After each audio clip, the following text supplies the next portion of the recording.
Do it randomly. Yeah, but what's your word? Patience. Ooh, that's a good one. Okay. Right, yep.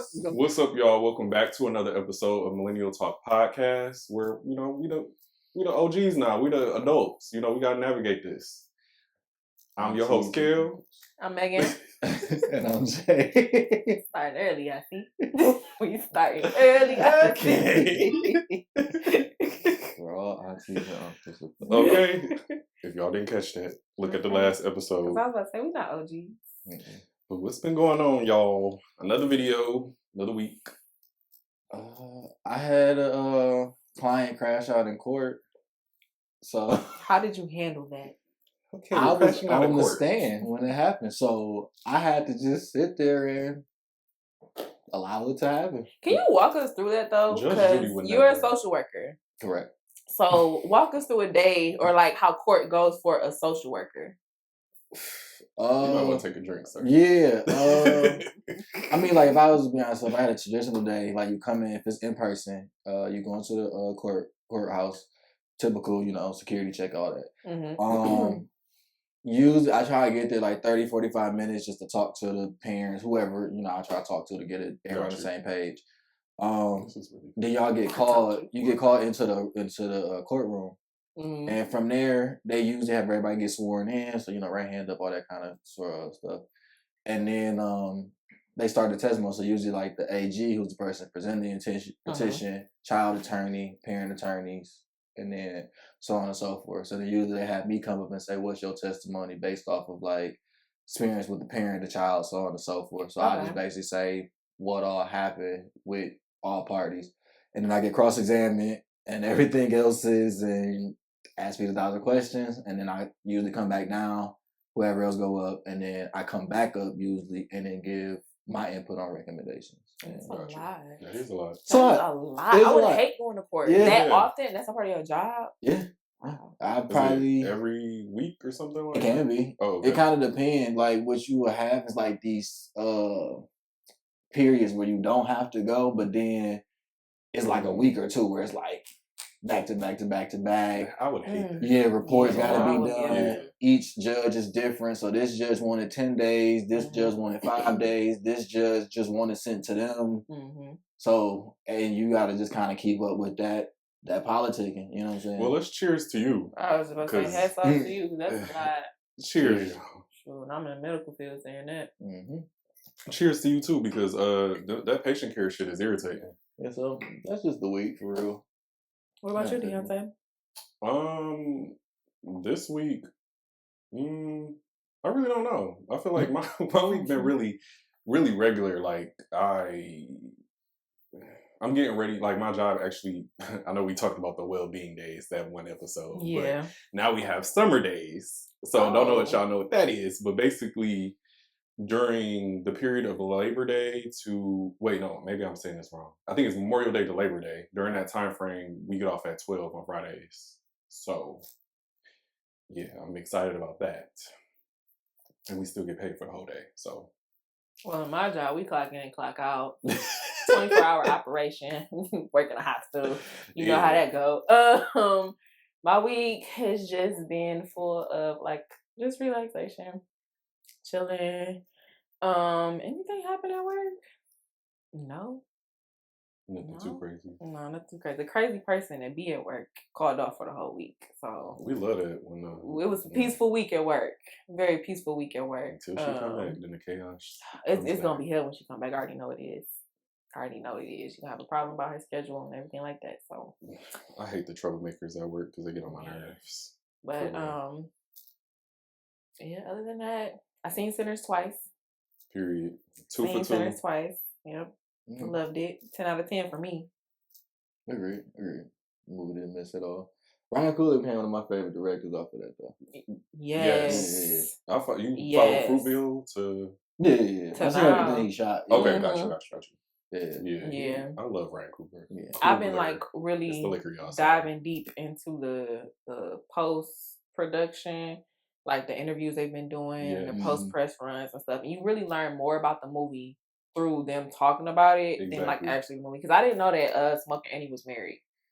Yeah. Really? You know? No, I didn't know that because he came back after leaving, and she said, "I thought you was done with the Delta," and then all he said was, "I miss you and I love you." They never said nothing about like Yeah. marriage or anything. That's how it was. They had their back in the day, miscarriage. man was up in Chicago. They did business for Low 7 key. years. Boy. No, but see, I seen a interview with He gets some Wumi. cigarettes. He be right back. No I seen an interview with Wumi, and she was like, "Yeah, he left after the baby died." Mhm. So I'm like, Took it oh, away he from fled his- after yeah. that because he couldn't, Handle it. handle Mhm. it, and he'd been in war and stuff like that. Yep. So I'm like, oh, okay, that everything is coming together. Like I said, y'all gotta watch some interviews and stuff. Yeah, you learn a lot by watching the interviews, and I just love the fact that movie is just. It's so layered. I can't wait. He needs to do a prequel. Ryan, do a prequel. Y'all didn't see the Warner Brothers thing that they listed out? I don't know if it's fake or not, but I think Ryan Coogler was behind timeline? it. Yeah, it's supposed to be more. Yeah, I think that's fake. Yeah, I I think that's personally, fake. I can't. You think it's one and done? It should be just one. Yeah, I can't think really so, see too. from the story like where it's a prequel like can kind of fit in without it just feeling like True Blood. Like I'm just being real, so it's like ain't no point. I feel like they can show like their lives leading up to that day. Cause it's so layered. If you listen to what they were saying, that like how their dad used to beat them, and then how their dad and their uncle was to, you know what I'm saying? Yeah. And then on top of that, like Smoke and Annie's relationship, Stack and Mary's relationship, because her mother is who raised them after Smoke killed True. their dad. So I'm like, they can go back and show that, like In the make past, a movie off of because that. she's hoodoo. Past She- before.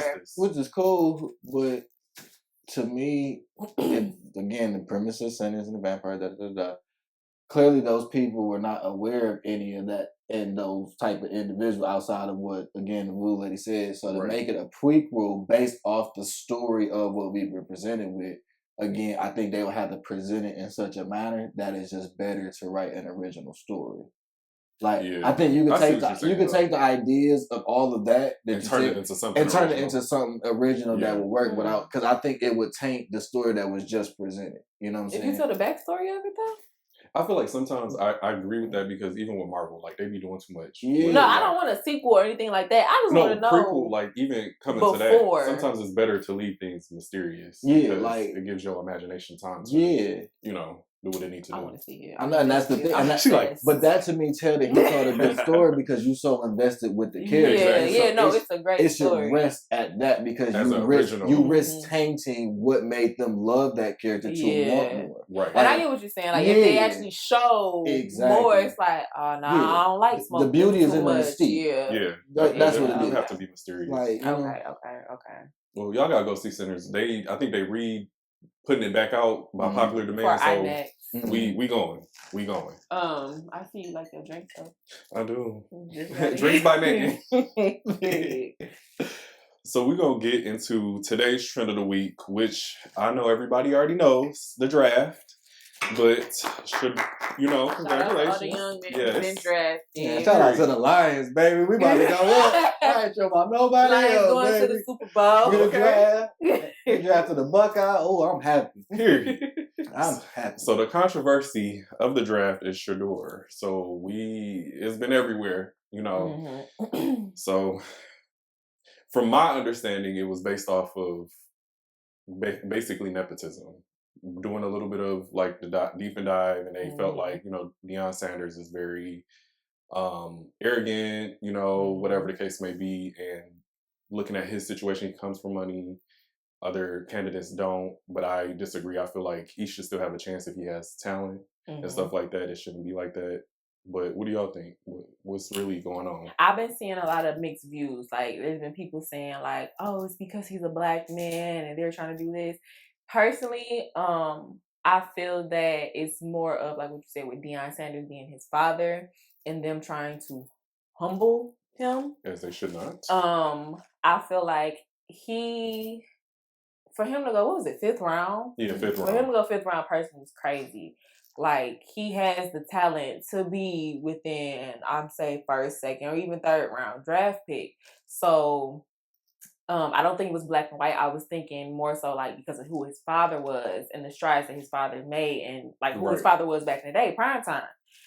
Being that, and then they call him arrogant because of the things that he's been saying. I'm just like, that does not negate his talent, though. Exactly, because That Deion does not Sanders negate his talent. groomed his sons to Yeah. their confidence. He didn't, and I feel like, And not just his sons, this whole Colorado team, yeah. My mom loved Deion Sanders. She didn't watch his reality shows, so she had a lot to say when it came to this.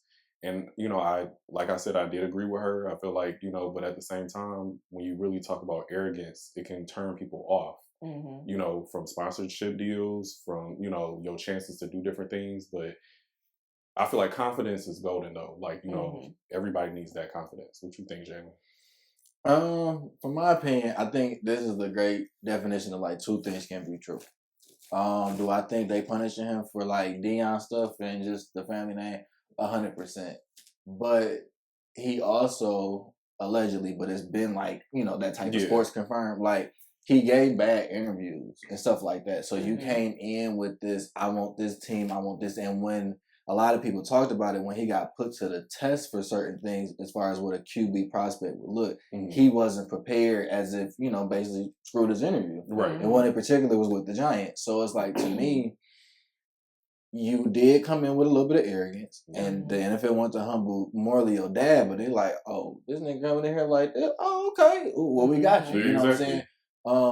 I do think that. But on the flip side, it's also that people got to consider like the popularity of, again, the name, the family, so on and so forth, where you had high celebrities, the Wallows, the rappers of the world going to Colorado, to the games, you know what I'm saying, to see this family and partake in everything, you know what I'm saying? So teams are thinking about that for their own stadiums, teams, whatever, like they're going to get all this scrutiny and everything else is like, even with this dude going 5th pick and going to this team, it's still going to be a bunch of people showing up just to see if he going to get 2 minutes or the head coach is getting pressure. And it's like, prior to this one dude coming, we was focused on this, that, and the third. I'm worried about getting my wide receivers together. And now this guy comes and it's like, hey man, you need to put him in.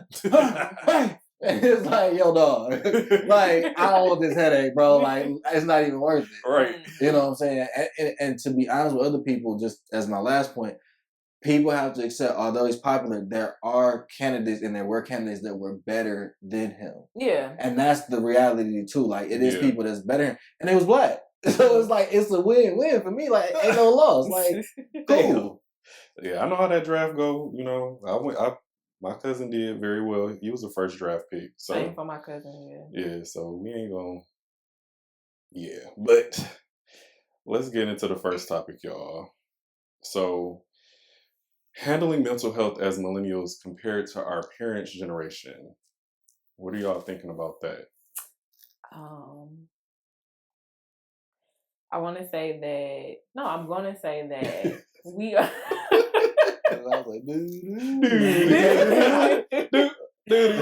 I'm gonna say that we acknowledge it more. With having talked to my mom, like shout out to mom. Shout out to mama. Shout out to Lisa D. Okay, shout Lisa D's Pop Craze. Lisa D's Divine Treats.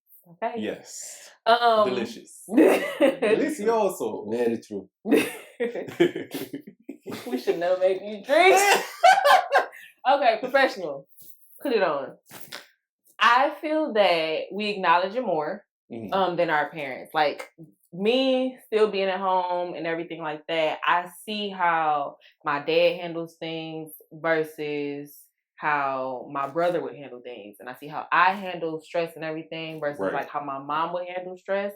I had to talk to my mom and she was just flustered.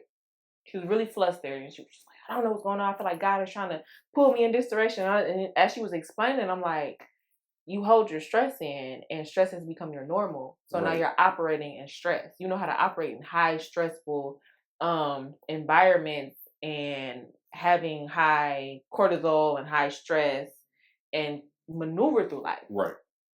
Whereas like I had to realize that for myself and then I kind of made a change. But for her, it's probably how she has handled, like with the way she's grown up and everything. Right. How she's handled her whole life. So I feel like we acknowledge it and we put a name to it and we actually, well, most of us actually try to fix it the best way we know how. Whether, and this is not the best way, whether it's with advice or actually seeking help, talking to friends or talking to somebody about it. Whereas our parents is just like, depression. Oh well, I'm sad for one day, or I'm sad for half a day. I'm gonna pray about it, and keep pushing. That's what it you know was. What I'm saying? About it, y'all. And then like growing up with parents that were born in the 50s and 60s, it's like, okay, you depressed, but you still gotta wash the dishes. Yeah, you know what I'm saying? You still gotta push through. You can't sit up and cry about everything. Still gotta work. You know what I'm saying? Because that's how they knew. That's all that they knew. Exactly. So I feel like how we handle it is actually like putting a name to it and trying to fix it the best way we know how, because I personally think that we are the generation that actually acknowledges our mental health. Yeah, our mental health, and actually seeks help for mental health, where it's been such a stigma, especially in the Black community, that only crazy people go, or you got to really like break down or have something drastic or traumatic happen to you to even consider talking to somebody about it. Right. What you think? What about you, Jalen?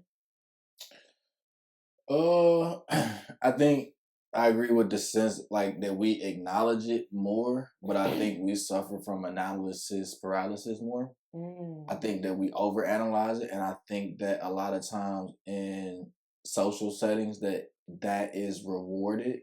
Like I think a lot of times right now, the diagnosis gets more reward than the actual journey of recovery.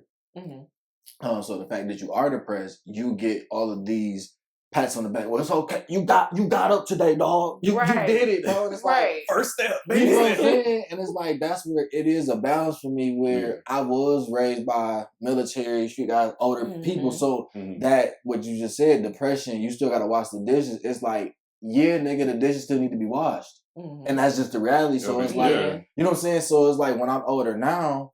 Yeah, I did have a fucked up day, but guess what? My house clean, motherfucker. Where like other people, we see it on social media, your house filthy, and it's like, well, I was depressed, and it's like it get to a point, even for me being in the field, where I always ask people, "Hey, is that clinically diagnosed?"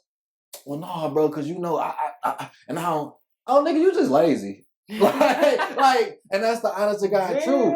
Because no, it's true though. I agree with you 100%. Because the problem be two things be true. So it's like, okay, yeah, you said you ain't did this because you got 10 blunts rolled, or you did this all day, or you did that. You played the game all day. So it's like, be productive. Not even be productive, but it's like, look at your actions, look at your habitual steps. Like, you're playing the game every day. So what are you even doing that would give you some outside joy? And like, if you've been doing this the whole time and you feeling like this, go do something different. Exactly. Right. But then you looking for an outlet or somebody to come save you. And like Nick already so said, ain't nobody gonna come save you, dog. No, you get to an age, bro, ain't nobody gonna come save you. So it's either wash the dishes anyways, or go get the help so you can go wash the dishes, because they're going to be dirty because you put them there. Your ass the one that's eating, bro. And if you got kids, you really got to get it together. And that's just the honest to God truth. Or I'm coming. Like, I'm coming, dog. I'm coming, bro. I'm telling you now. Like, with his clipboard and everything, I'm going to be like, oh, vanilla folder. That's me. I'm vanilla folder king, man. I'm and he didn't eat today? Oh, and the dishes is fucked up. Oh, and your house dirty? I see a roach in that corner. Oh, see, no, I ain't one of them. I'm going to come in and let you go. I'm going to let you cook. And I'm going to just take notes. You're going to cook in the chaos. You can be like, all right. Yeah. Oh, it's crazy. What's the last time you ate today? For real? You got water in there? Yeah, let's go look. Oh, it's... No water. Oh, my God. Oh, my Lord. That hand going. He like, keep it open. Keep it open. But I do agree with that, like 100%. Because even what was her name, Monique, she was saying like when she was going through her weight loss journey and stuff like that, she was like, do it depressed, do it anxious, do it sad, do it mad, like just as long as you do it, because it promotes like having those emotions and being healthy in those emotions, knowing that you're going through it. And that's why I was saying be productive, because it's liquor. What word am I looking for? Is it in productivity? There we go. Is that right? No? Unproductive? We'll go with that. We're going to go with that. Okay, but college education. Okay, it goes out the window with the liquor. But just being unproductive. There we go. I feel like that's going to foster way more depression, and you being productive, pushing, like you said, going after things that you're passionate about does help you. But like you said, ain't nobody going to save you. You better pick up, what you got to do and keep it pushing. But our parents... I agree with what Maegan was saying too. Like, with my parents, they have the mentality, and my grandparents, because they put that mentality on them too, is that you have to work through everything. Like I remember my mom was looking at me, going back to what you said previous video about me working so many jobs. She was like, "Oh, we would never hop a job. We were grown, we were groomed to just stay with them for 40 years." And I'm like, "I'm not. Peace. So Y'all do me wrong. I'm out. I'm not doing that because it's a mental health thing. Like I'm not about to be subjected to a manager that can't manage, don't know what they're doing. You got in this position because of favoritism. You don't know how to be a leader, because that's really what it is. You have to be a leader to be a supervisor or a manager. I'm not being in that. I already know it's chaos. And if it's chaos, I'm out. That's just period." And like, just my last point for that one, just for the parents and us, I think that we have the gift and curse of comparison. So that's why I didn't want to use productivity, because your production, you're gonna compare it to somebody else. You know what I'm saying? I mean, for you though. No, you are like, most people are going to compare themselves to something else. Like, we can make it seem as easy as it want to be to not compare, but it's like someone's going to compare their level of productivity to the apartment or house somebody got, the car that they drive, just what their life may look like. But that's what I'm saying. Don't do that. So like, that's what I'm like, if you feel like that, don't focus on being productive, but doing what gets you to where you want to be. You know what I'm saying? Yeah, whatever that looks like. And exactly. And whatever that looked like. And like, our parents, going back to the original point, like, of you saying them being in there for 40 years, they don't know that there, fortunately, is something better. You know what I'm saying? So they found raised like that. Exactly. To look for opportunity. Not even that. They found joy in what they had. So the opportunities that came was from what they had. No, like, really. Joy? They did. I'm saying they had to have found joy, and I agree with that. They That's had what I'm to saying. have found joy. Meaning back. Oh, go ahead, Maegan. Oh, they had to have found joy, because I not only think within what they were doing, but the outcome of it. Like with men back in that day, I have to provide, so I have to find some type of joy in being the head of household and providing for my family. Gotcha. Even with the wife, I have to contribute in some type of way. You know what I'm saying? So I have to. Yeah. I'm finding joy in being able to provide for my kids. Right. You know, so I can agree with that. Yeah, and even simpler, like for me, it was like how our parents said, like, well, having something to eat or this and that, or I had to. It's like those one of the things they appreciate in a grander scale, because there was not a comparison that they're eating. Let's just say Salisbury steak, right? Which I had it as a kid, right?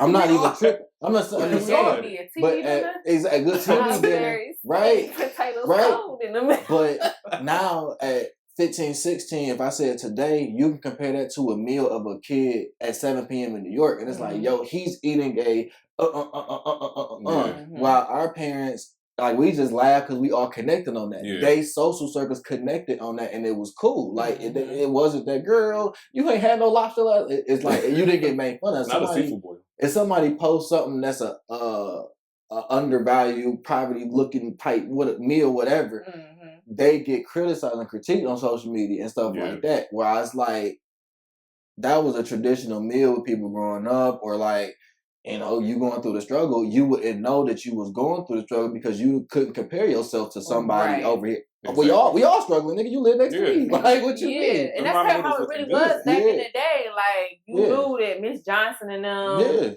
and her husband was going through the same thing we was going through. So, like, if they didn't have it, they know that they could come down the street to our house. And, okay, I made chicken and rice. Y'all want you know what I'm saying? I made enough for the whole block, or I made enough for our two families. I think it's crazy. Yeah. That's how it used to be for real. Like, it used to be from what my mama used to tell me. A doctor on this corner. Period. Maybe, let's say they had like a lawyer on this corner, and then you had the lady that was hustling. Maybe she had candy like a lady, medicine or like chips or like the candy lady or something like that. And then it was like, both my parents told me this, like, it was so much of a community to the point where I see you acting up down the street, I can bring you in my house and I can whoop you. So it was really like that. Not in this era.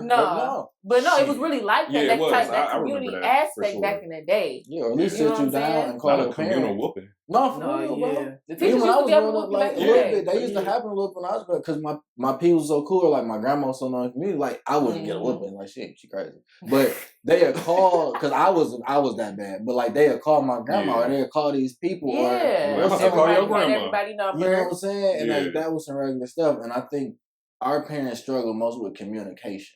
Yes. I think that's the art that's talking about either what they went through, what they going through, and stuff like that. Because Like in the Black community, you keep secrets. Bro, I challenge any son right now, any Black son, walk up to your dad right now and tell him you love him and see what happens. Just see what happens. Oh Lord, it's the funniest thing in the world. He start glitching, bro.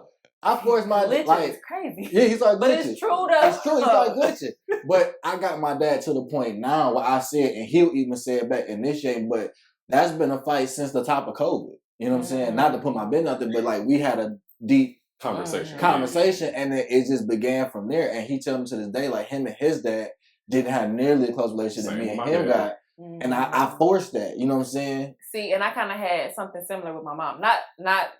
My mama is a hugger. She would tell you she loved you. Like she made sure, but she didn't get that with her, with my grandma, with her mother. But it was a thing with me. Like, why are we hanging out more? Like, I want to go do my nails with my mom. I want to go do this with my mom. And it was like way back post COVID. Like no, pre-COVID. And I remember we was at IHOP and we had the conversation, and I had to tell her like, yo, I really feel, I really want to hang out with you because when I was younger, I remember it was small things like my dad came and got me from school early, and then we went to the gas station and got some ding dongs or ho-hos, little cupcakes or whatever, and then we just chilled. Yeah, I was riding with my dad for the rest of the day. You know what I'm saying? And for the life of me, I couldn't understand until she said the words, my mother never did that with me. So I didn't know how to do that with you.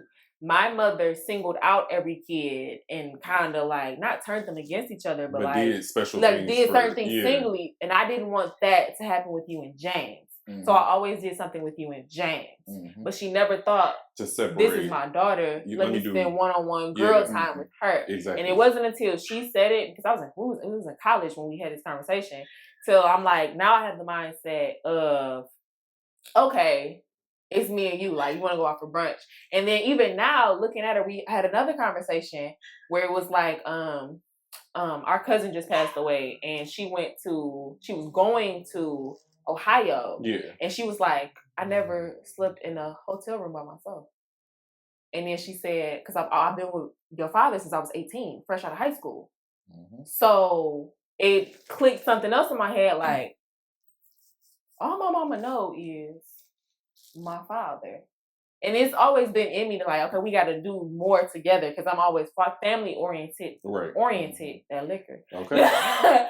But now it's even more like, let me be intentional. I hate that you don't laugh.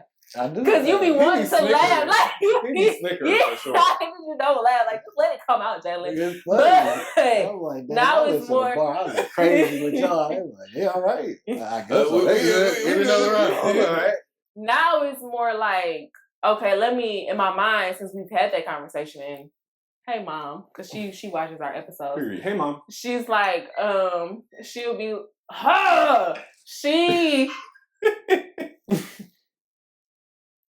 Clip it. Now it's finding more on me, not she. Right, I'm finding it. Now it's more on me. It's always been in my mind, but it's not as more on me to be like, let's go to brunch. Like, let's do this. Let's hang out more. Like, I took her to go see Sinners. Yeah. Our first time. Because I'm like, really, all you do know is my dad.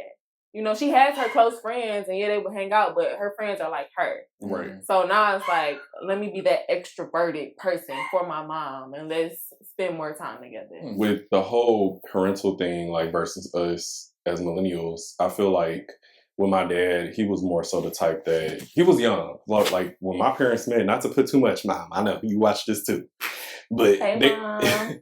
It's an age difference, and I feel like my dad was literally 22 when he had me. And I'm the first child. Yeah. So I feel like he was in a mindset where he wanted to live his life, you know what I'm saying, be young and have fun, but that responsibility came on very quickly. And not to excuse it, because I feel like if you have a kid, you gotta do what you gotta do. But that mind state is different. Like, my mom was, I ain't trying to get too much away, but she older. Not too much older, but she older. But she has a more mature, she's a Virgo, she has a little bit more mature vibe about her, and she knows like what she wants. She's a very communicative person. But I just feel like, going based off of what you said, me and my dad, we hung out. Like, that's really where I got my like movie. I love movies because I watched scary movies with him as a kid when I shouldn't have. but that was kind of like that in that bonding time or whatever. With my mom, it was more so like I'm not gonna lie, I would be a mama's boy. If we had to categorize it, I would. I love my mom down. I just feel like my mom has really breathed a lot of life into me as a Black man, and even as a Black boy, I feel like my dreams, whatever I can do, like, is because my mom told me that I could do it, and I believe it. Nobody can go against, that with me, because that's how my mom kind of like grew me as a kid to know that whatever you put your mind to, you could do it. Yeah. But I did see the stress of like that generational thing when it comes to mental health. I feel like my mom, she be working, and I'm like, you could take a day off. Push through. Yeah, and I'm like, you could take a day off, and she like, no, bills got to get paid, things got to get done. That's not y'all generation different than ours. You know what I'm saying? So I see that, and I'm like, and now she gets it. She's starting to incorporate that. She was like, shit, I leave a job too, and she left a job that she'd been with 20 years to go to another job, and it was a period of time where she had to get adjusted, but she got it. She was like, I see why y'all millennials be leaving, because either the pay ain't good or whatever you missing out, you go after. You got to be a go-getter. But that's really what it is. It's like we be doing our best, and I feel like we still trying to figure it out as millennials on how we navigating things. But just know that the next generation after us, like us having kids, I feel like they have a better chance of getting that self-aware parent that knows like what's going on. We experience things, we understand how you're going to view life, and we are open to have those real conversations with you, because our older generation be gatekeeping. Shit, they don't be saying gatekeeping. I feel like it's more of I'm a parent. I told you so. Yeah, and that's what I mean. Yeah, but again, that goes back to how they grew up. You know what I'm saying? A lot of our parents, us being Black, came from the South. Not our parents, our grandparents or great grandparents came from the South. I think little Southern Belle. Well, just my last point about that. I think honestly though, we don't give our parents enough grace, like this generation. That is true. I can agree. Yeah. That is true. And I say this because a lot of children and I mean me, like as a child, like just in general, not the age, but me and my mom's son, don't have the perspective of, if I'm the first child, my mom, whatever I do tomorrow, that's her first time experiencing that, period. We have to do an episode on that. That's her very first time experiencing that, because I'm her only child. Yeah. So it's like, we sit there and judge, oh, Mom, you ain't know what to do right there. Like you just said, your dad was 22. So it's like, I need to have the wisdom of this father, but also develop with it at the same time. Like, you know what's getting asked to you right now? And like they saying, y'all calling off for work. You know what I'm saying? So it's like they trying to work 2 and 3 jobs, take care of you, and still develop and grow up into this a person. So imagine what we feeling at 28. You know, so that's why I always give my mama grace, and we can smile and we can laugh, and even what, like I said, I don't put my dad business on him, but what he went through, like I tell people all the time, my dad's still my hero. You know what I'm saying? I love my mama to death, and and people can say I'm my mama, but whatever they want to say. But goddamn, my dad, my hero. You know what I'm saying? And I love that man to death. What he do, been at the plant forever. So like people like, yo, dad, that man's my hero. That's what I feel about my mom. You know what I'm saying? You know what I'm saying? So it's like, really both. That's why I get on grace, because I'm like, bro, I couldn't imagine if I was in your shoes, or like my stepdad. Imagine if I'm 20. Let me see, he was 26. Imagine you 26, you get married, and you get your wife pregnant, and she having twins at the same time, and you get a stepson. I'm 10, I think, 10 or 11. So imagine how many hats that dude had to put on at the same time and step into the role and perform. And he's getting evaluated by society, bro. On top of that, he probably didn't see his dad go through that. Exactly, he did. And that's what I'm saying. So I get so much grace, and that's why I don't really grill. My only thing is, like you said, to the gatekeeping, either let's talk about the game, or let's acknowledge that you didn't get the game and learn it together, bro. I'm here with you, because, and I think it's our fault in the approach. This is why I approached my dad. Millennials to our parents. Right. I'm going to just give game. This is how I approached it with my dad. I said, look, we got to establish the strongest relationship and bond that we can. You got to teach me as much as you can before you leave here, because I got to get this to your grandson. That's true. So if you can do this for me, so I could be the best father I could possibly be to your grandson, let's make this work. I like that. So if anybody got problems with their parents or anything like that, find a middle ground in that, because that's the point that build up communities, build up care. Like that whole take a village.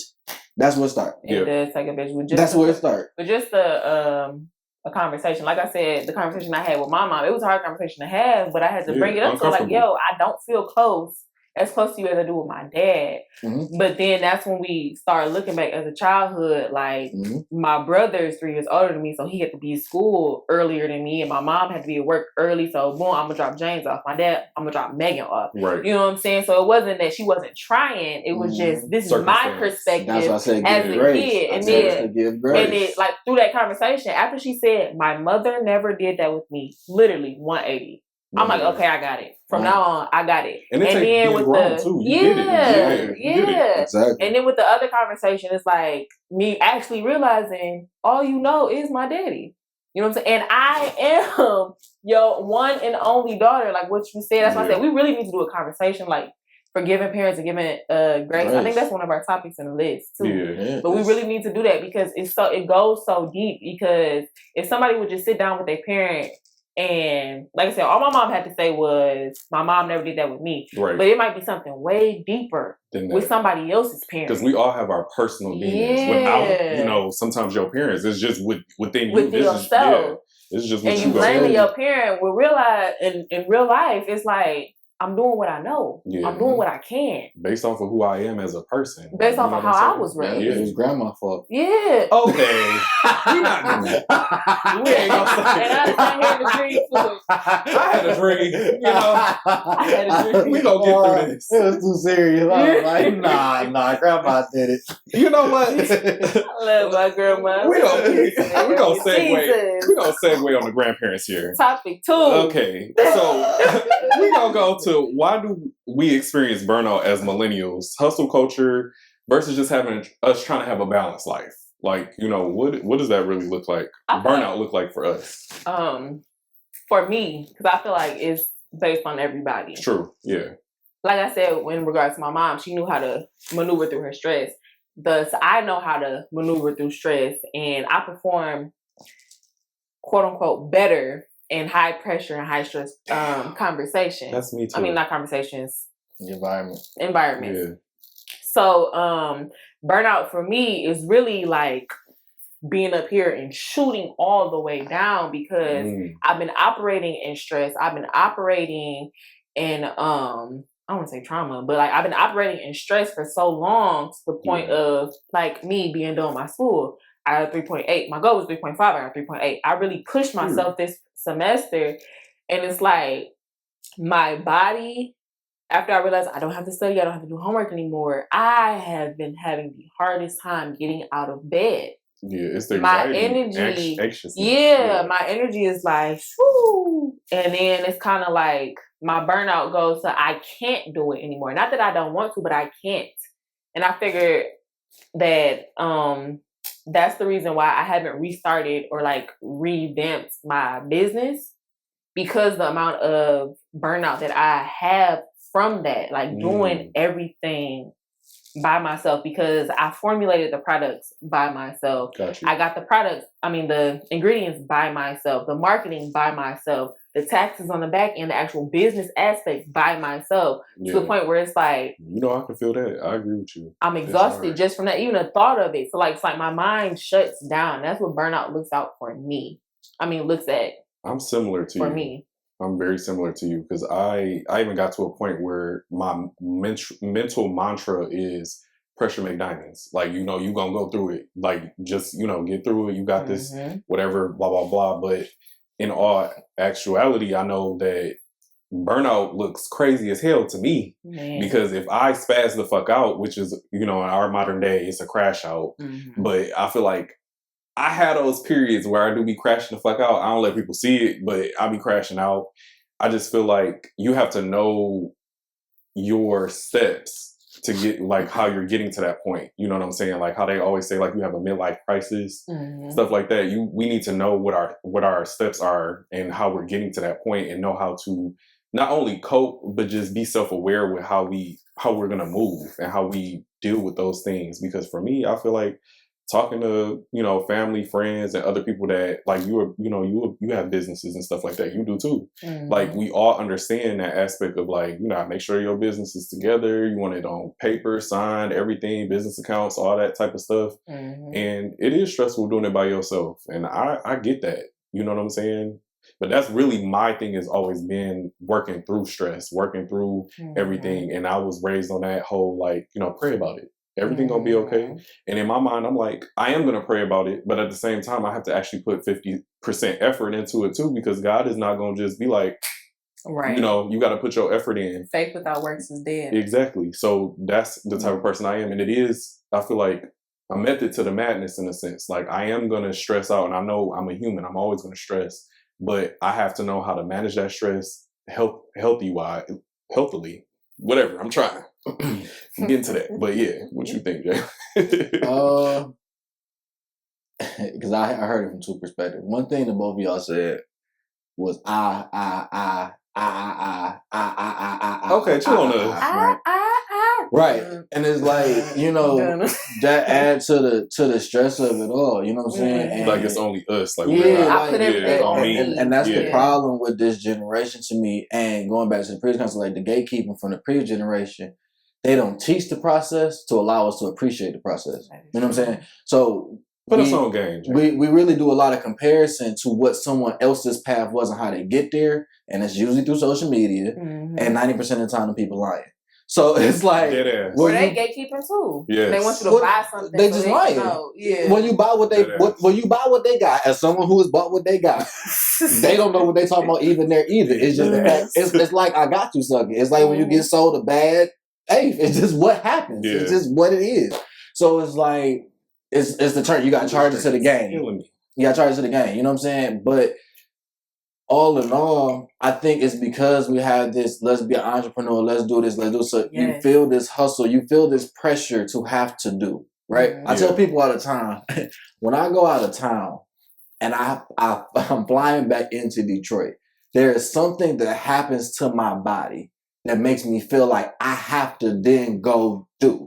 Like I have to get back on track. I gotta get back on track. I don't know what it is. I could be somewhere for 2 days, 4 days, and relax, feed up. I ain't doing nothing. As soon as that plane touched down, put me in the game. As soon as he say, "Hey, it's 45 minutes to land," whatever to landing, I'm instantly my brain. All right, so as soon as I get back to the crib and I get my laptop, and there's something with that. And I've been learning to love the process because when you get done, then what? You know what I'm saying? And it's always going to be something. Well, I learned that from putting together shows. So when you put together a show, it's this guy, I need him, I need this guy, I need this for the lights, I need blah, blah, blah, blah, blah, blah. But when the show happened and then it's done, it's like, well, that's it. Yeah. So a lot of people want to rush to that finish line because they dedicating their time monetarily.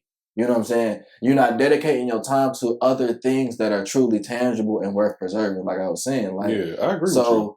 You know, it's nice to hustle. Shit, I know I talk all the time. And it's like, but what did you learn from the hustle? Well, I learned customer service. I learned compassion. I learned money management. I learned business management. I learned inventory management. So it's cool that I also learned all the other whatever to go along with it. Cool, but that's irrelevant. No, it's truly irrelevant because it's a preventative measure that's not realistic to the day-to-day events. You know what I'm saying? Like day-to-day, at least back then, you wasn't just doing that on the... It wasn't none of that. It was, hey, meet me here. All right, dog. Like, all this extra stuff that's going on is to keep up with the Joneses, really. Yes. And that's really... keep up with the Joneses. That's really all it is, bro. Don't even exist. Shit. You know what I'm saying? Or they're going broke trying to do what...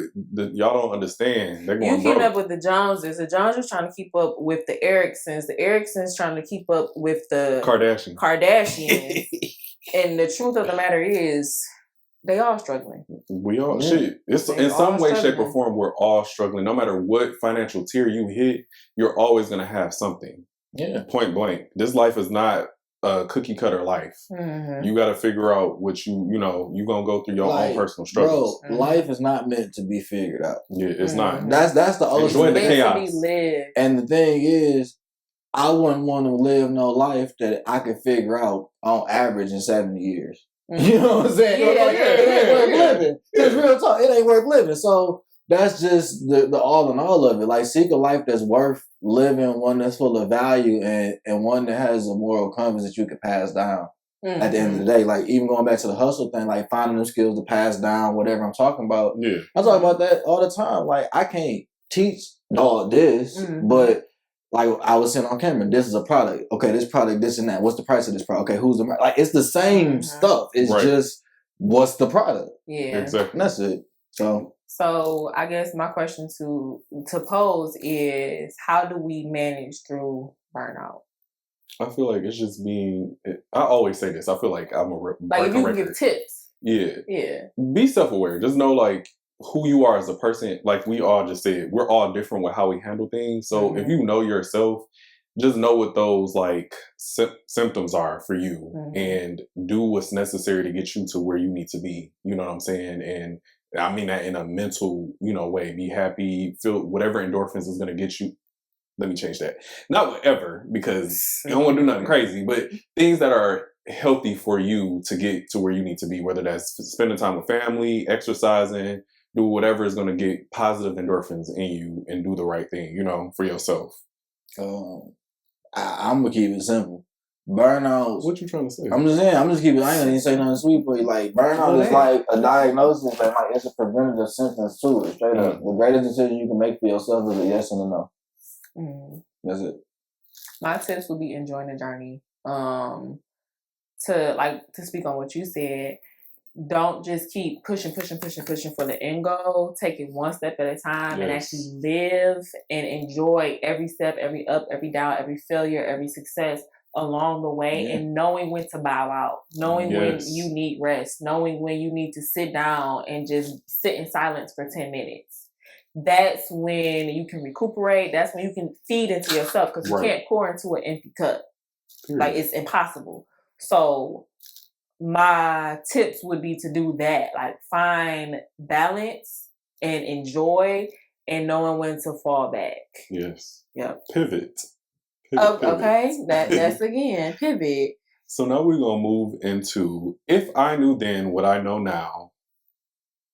And I think you had the word of the day. Word of the day is patience. Patience, people. Like we go Sesame Street. Oh, word of the day is patience. Wait, what did Count Dracula do? Patience, please. Patience. So if I knew then what I know now about patience, I would have more of it.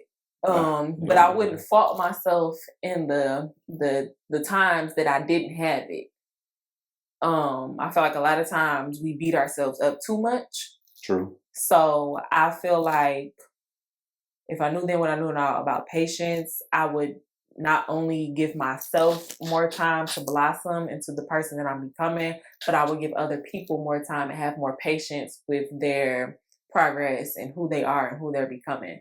Like, I have friends that tell me all the time when I'm dating somebody, they're like, you pose a complaint or something that you have a problem with what they're doing, and then you expect them to change like that. Yeah. And you need to learn that everybody does not change as fast as you, and give them patience and grace. That's just speaking to me too. Yeah. Damn. I feel like for me, I could have a lot of patience. The first thing that comes to mind is road rage for me, because I be sitting there like, move the fuck out the way. Never gonna go away. I'm always have road rage. That's what I feel like. I be like, God be looking at me like, dang, we ain't gonna get it together, player. And I'm like, I did try, but the old lady was driving too slow. But to be on a real tip, I feel like patience is a very important thing, because it kind of goes back to what you were saying earlier, Jalen, like about enjoying a ride. Like, you have to be present in that moment. And if you're present in that moment, you learn things. You learn things about yourself. You learn things about life. You learn things about your environment. And I feel like the more you dive into that, you're setting yourself up to be the person that you're meant to be at the end of the road. You know what I'm saying? And I feel like you have to just enjoy that patient ride. And trust me, it's a struggle, because I'm, going through it right now. But I feel like the moments that I do live in the moment, I find so much more, that I wouldn't have learned if I would have just been if I wouldn't have been so quick and I want to be fast and I'm being 2 steps ahead. Even they got my ass together about, just being so futuristic. Sometimes you got to live in the moment and understand, but yeah, patience.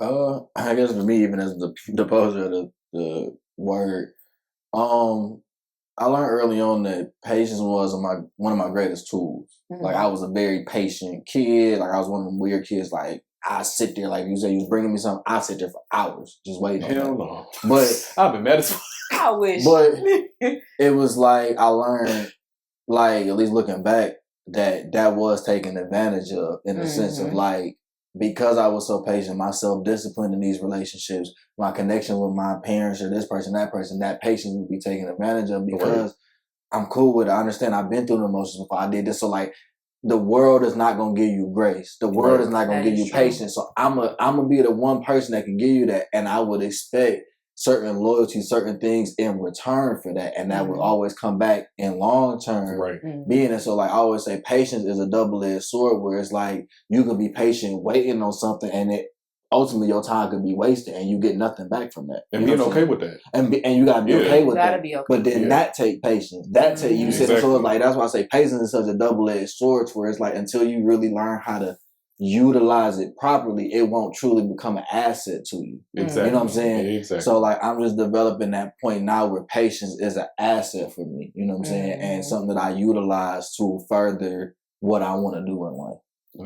And that's just God at the end of the day. Like God really, no, seriously, because God will really put something in you, like what you said, like the world won't give you grace, but God calls us to be disciples. So one of the things that God wants us to extend to each other is grace. So even though the world won't give it back to you, you got to stand firm and know that, hey, I got to give grace.